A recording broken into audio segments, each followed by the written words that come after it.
Hi, welcome to New Unlock. If you're a new viewer, namaste. Today we're talking about fear. What is fear?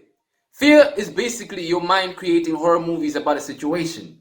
Some people think fear is real, and some people think fear is not real. Today we're talking about why you shouldn't fear and how to deal with fear. So why do people think fear is real? Well, because fear feels real.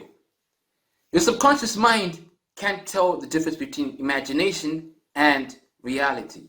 So what happens is that those imaginations that you have about a situation that you are fearful for feel real. The same thing with a dream, for example. When you're dreaming, dreams feel real. When you're falling in a dream, it looks like you're about to die in a dream. You wake up because you feel as if it was real. Even wet dreams, for example. That's why you end up, your sheets.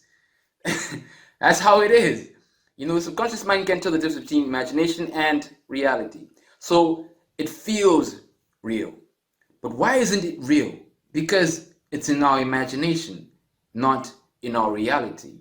That's the difference between fear and danger. Danger is something that is real. Danger is something that you can actually see in your reality that is happening. So why shouldn't we fear? Because fear is not danger.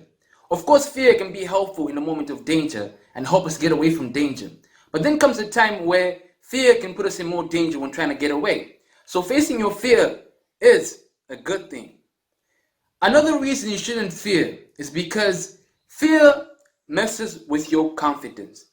It can stop you from accomplishing things, and it has a negative effect on your mental health.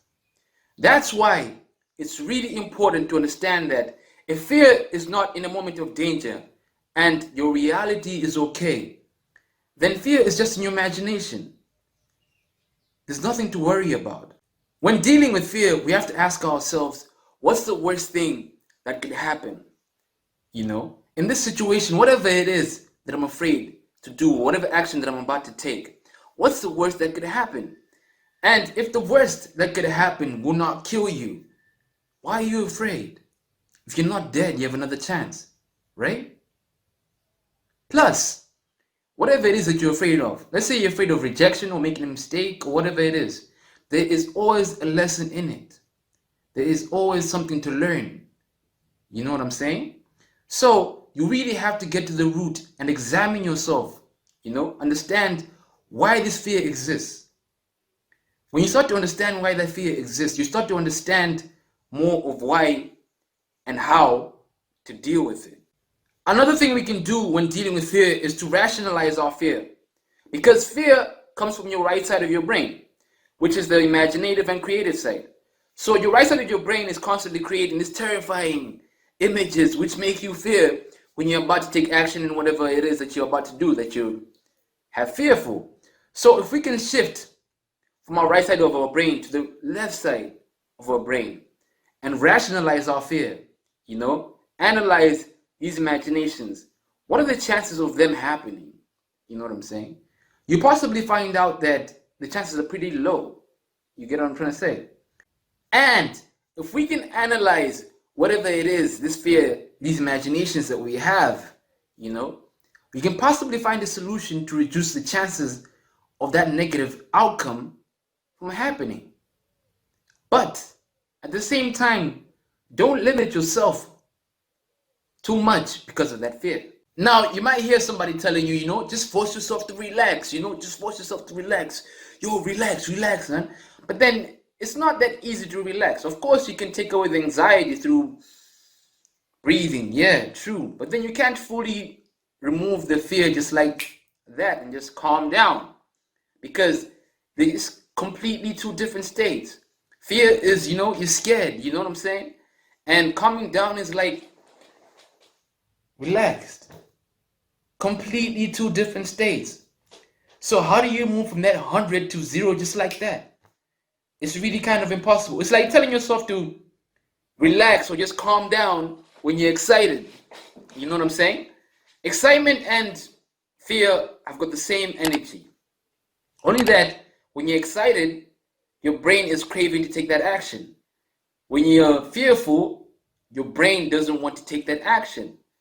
So there's similar energies. It's just in a different kind of situation. You know what I'm trying to say? Of course, there's some situations whereby you can turn that fear into excitement. You know what I'm saying? For example, you're about to go to a performance or public speaking or something like that. You know what I'm saying?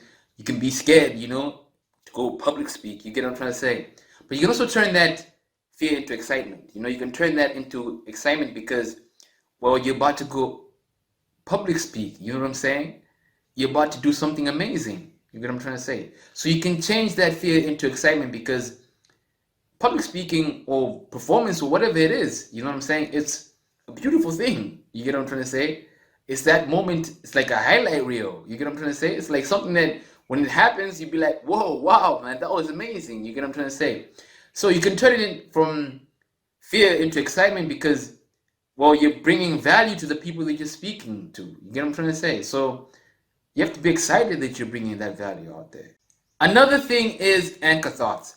I won't talk about anchor thoughts in this video, but then it's just something that you should be aware of that it exists. So if you have time, have a look at anchor thoughts and how they work and how you can use them. So that's it about fear for the time being. More videos will come about fear. If you have any perspective, comment that you wish to share about this topic, please do. Or anything that you feel that you want to talk to Neuro Lock about, please do. Neuro Lock is here to listen. Thank you. Let's rise together in consciousness. Namaste.